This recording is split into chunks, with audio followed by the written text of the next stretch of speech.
Amidst the chaos of the zombie apocalypse, one man was left running away in the center of an infected city thinking that his life had become a living hell. However, Akira was a disgusting, lonely, isolated loser who wished he could have been living the hell on the screen because it would have still been heaven compared to his miserable office life. Before he knew it, he fell unconscious from all the sleep deprivation and wished that he would never have to wake up again. As he passes out 3 years earlier, we see Akira starting his new job at a production company. He introduces himself to everyone and he finds there is a good atmosphere among his colleagues. He is excited to get started, and we learn this as his dream job. The boss shows him to his desk and he is introduced to his department chief. He thinks about how he will be creating big commercials, thinking he might even meet celebrities along the way, and he even meets a cute girl after she bumped into him. He quickly helps her pick up her things and she introduces herself as Tori from accounting, telling him she is always happy to help and wishing him luck on his first day. After a long day of work, all the men celebrated Tendo's first day and were interested in the way he grew up. However, the only person who took his attention was Otori, who waved her grape juice at him and began swallowing a meaty stick. When he saw how cute she was, he swore that he would work hard to impress her. Before long, everyone was ready to leave for the night, but their lifeless faces said they were about to go back to work. They keep on working, and we see it's already 2 a.m. Akira thinks something is wrong, but his colleagues act like this is normal. He ends up pulling an all-nighter, even sleeping in the office. This continues to go on, and the next evening he wonders when he will be able to go home, ending up pulling another all-nighter until he is finally able to leave. 2 days later, he gets home exhausted, collapsing on his bed and realizing he's being exploited by the company. He wakes up at 6 a.m., barely functioning, and he starts wishing he didn't have to work. He snaps himself out of it, thinking he just needs to suck it up and work hard, seeing it as the job he's always wanted. As he heads into work, we learn that their company has good employee policies like annual paid vacations and even mental health days, but it turns out no one has ever used them, and they even compete to see who has the most unpaid overtime. Akira's senior treats him to dinner, but even though he has been working there for 5 years, he is severely underpaid. His colleagues all seem to have developed health issues, and we also see that the chief is quite temperamental, often berating them and even causing some of them to cry. But despite all this, Akira makes it to his 2nd year. His health starts to get worse and his hygiene starts to suffer, and he gets told his colleague just quit so he has to take over his work. He dreads having to pull another all-nighter, but Tori cheers him up, bringing him some food because she noticed he was too busy working. She was the only person who kept him sane this entire time because he'd been secretly crushing on her since the first day they met. But she gets called away by the boss and we learn she's his mistress. Akira's smile faded away and the entire world snapped back to reality because he could hear all the plots she was developing with the CEO. The plot-filled noises were nearly driving him to incentive. Akira gets off work super late, and he wonders why he is still working for the company. He thinks about getting another job, but he thinks he has no time to look for one, work in his 3rd year. He deals with an impossible client who demands they rewrite the scenario to add the director's nephew. Akira says it's impossible, mentioning they have already been through 5 revisions, but the client threatens to take his business elsewhere and Akira has no choice but to try and make it work. He knows they don't have the budget to make the changes, and he starts to reach his breaking point and things are just as bad in the office.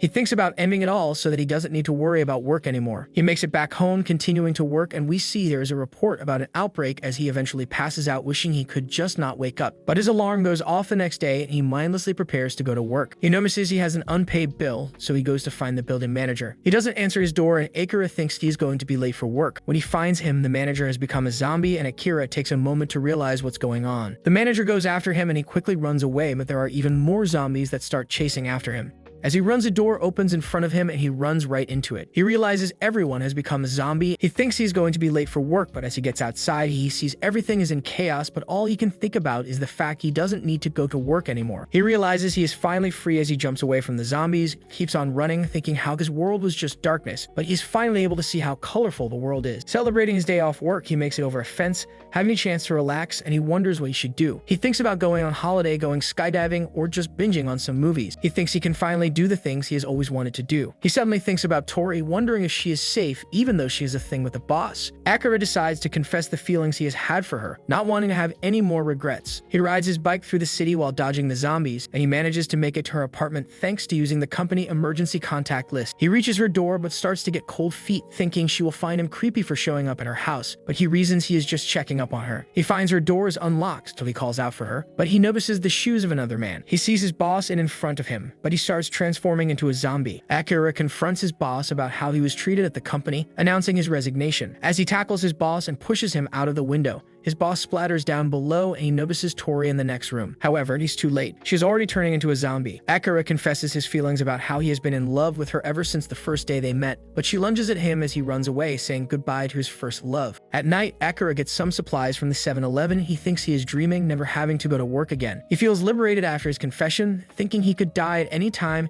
and that there's never enough time to do all the things he wants. So he gets a notebook to write down 100 things he wants to do before he dies. Sitting back inside his office, Akira's boss screamed that his fever is meaningless because no one is going to leave until this job is finished, not until they were dead. He continued screaming at Akira to finish already, and Akira woke up screaming, but realized that he was no longer inside of his office and that he never has to go to work ever again. As he got up and went outside his room, he screamed good morning to the entire world, because starting today, he's going to be spending 3 years of vacation enjoying all of his life. He began throwing his trash bags on top of the ugly zombies, vacuumed his home, hung up all his clothes, and even cleaned the toilet. It was 3 years worth of cleaning that he finally finished, and he thought that this was the first time in years that he's felt this good, and he cracks open a beer, finally able to enjoy himself. He can't believe how good it feels to skip work and just have a beer in the morning, thinking this must be what heaven feels like. We see a news report of the chaos around the city, and there are fires everywhere. We see the reporters struggling, and we learn that the internet and all telecommunications are down. There has also been no word from the government, and the broadcast gets cut abruptly.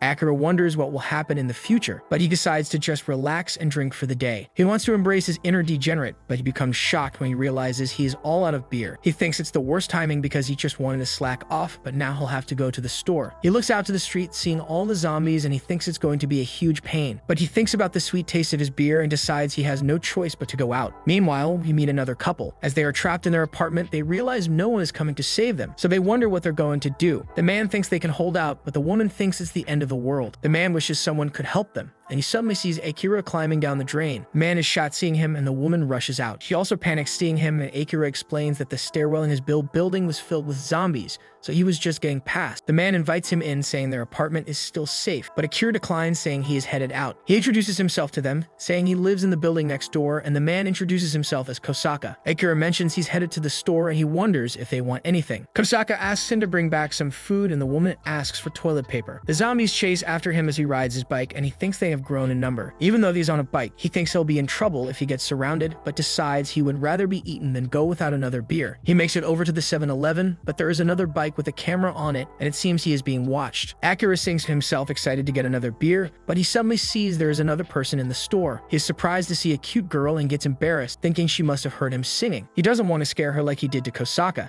so he decides to play it cool, trying to make some small talk. He mentions how he ran out of beer, but the girl just walks away. She hears a horn going off in the distance, and Akira catches up to her. He calls their meeting a coincidence, and he asks to exchange contact info. The girl checks her phone looking at what's going on with her camera, and she takes note of what Akira is buying. She thinks he is risking his life for something non-essential, saying he doesn't know how to assess risk, so she doesn't want to team up with him, thinking he would only lower her chances of survival. At that moment, there are zombies that get into the store, and Akira rushes to protect her, but the girl suddenly pulls him back as a truck suddenly comes crashing through. Akira is stunned looking at the girl, but she gets up first, leading him on the floor. Akira tries to thank her, but he finds her riding off while his bike was destroyed. He thinks about what she said about analyzing risk, but he finds her pretty cool, wondering if he will see her again. A zombie starts to approach him, and he wonders how he's going to get back without his bike. However, he gets lucky and ends up finding a scooter. As he rides back, he remembers how the outbreak happened during rush hour, so there are plenty of bikes and scooters just lying around with the keys still in them. He wonders if he can get an even better bike, and he ends up swapping to a motorbike. He drives into a car door, causing him to go flying in the air, but he lands it, and he is eventually able to make it back to his apartment. As he climbs up the drain pipe, he thinks it was a productive day, having stocked up on his beer and having met a cute girl. He makes it to Kosaka's level, telling them to join him for a drink, but he sees that they are gone and there is only a scene of carnage at night. Akira drinks by himself, thinking he could die at any time. He thinks life is too short to avoid taking risks, and he starts writing in his notebook the things he wanted to do as a kid. He crosses off the things he's done so far, like confessing to a girl, drinking beer all day, and riding a motorbike. He keeps on writing his list, but he only manages to write 30 things. He thinks about what he really wants to do, and he is happy to be able to add 3 more things. He wants to see his parents, spend time with his best friend, and meet the woman of his dreams. We go back to the start of the day, where we see how the girl Akira met started her day. She watches the same broadcast, but after her morning run, we see she takes a number of different supplements. She tries to make contact with her office and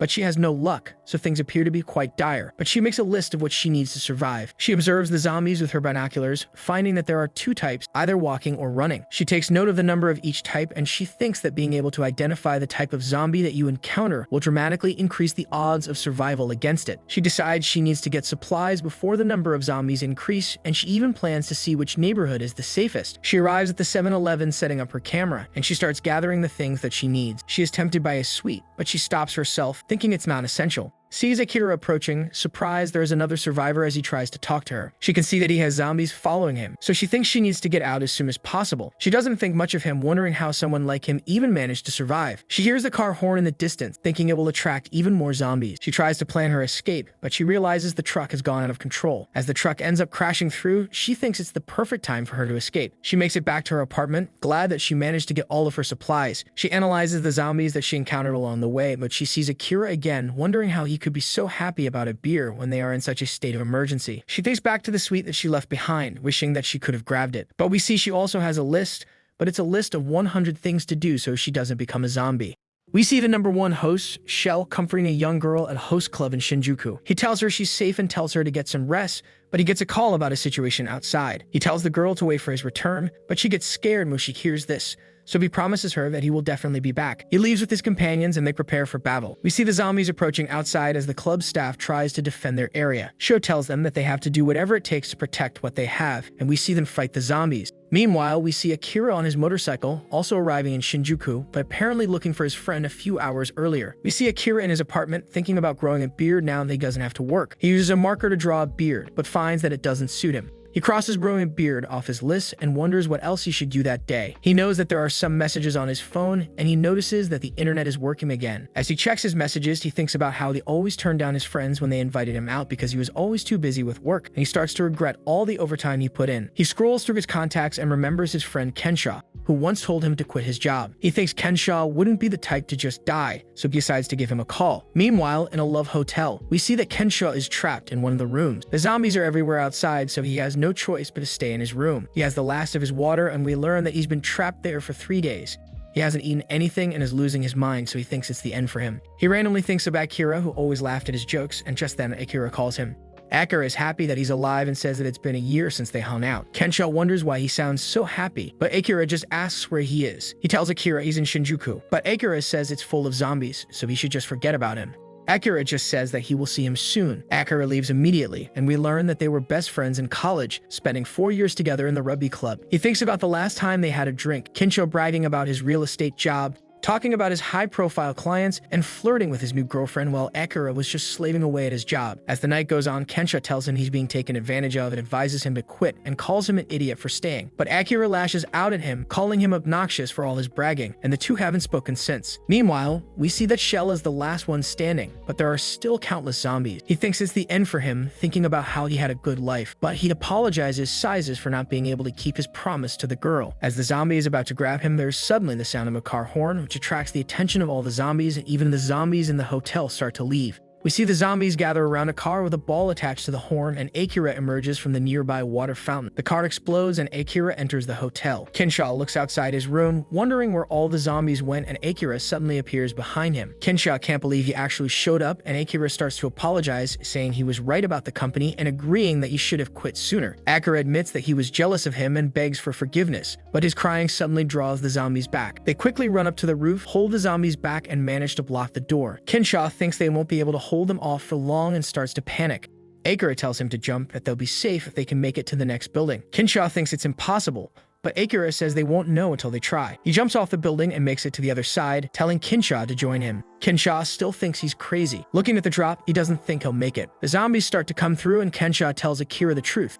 He admits that he didn't like his job either, having to put on a smile every day while lying to people. All of his achievements didn't make him happy, and all his bragging was just to make him feel less empty inside. So he apologizes to Akira for always trying to show off. Akira says it makes sense, considering his fun-loving personality. Kenshaw thinks that he just wanted a job where he could entertain, and he realizes that he really just wanted to be a stand-up comedian. Akira tells him that it's not too late, that he can quit his job and become a comedian right now. The zombies come through the door, and Kenshaw jumps off the building. He takes off all of his clothes, making Akira laugh, and manages to grab grab the other side. He starts to slip and thinks he's going to die naked, but Akira grabs him. Akira pulls him up, but Kensha suddenly writhes in pain. Akira worries that he's been bitten by a zombie, but Kensha says it's something worse and tells him he's hurt his balls,